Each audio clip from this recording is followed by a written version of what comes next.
Hello, welcome, what's up guys, I am Mariovit, and in this tutorial I will show you how to check who subscribe your channel.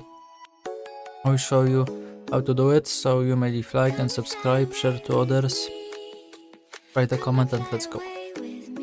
So first what you need to do is log in on your account and click on the YouTube studio.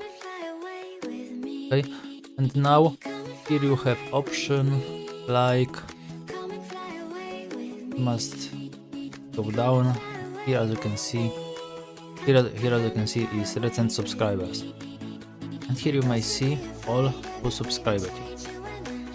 As you can see, you may check by subscriber count or data subscribed, and also only include as users who have made their subscription public.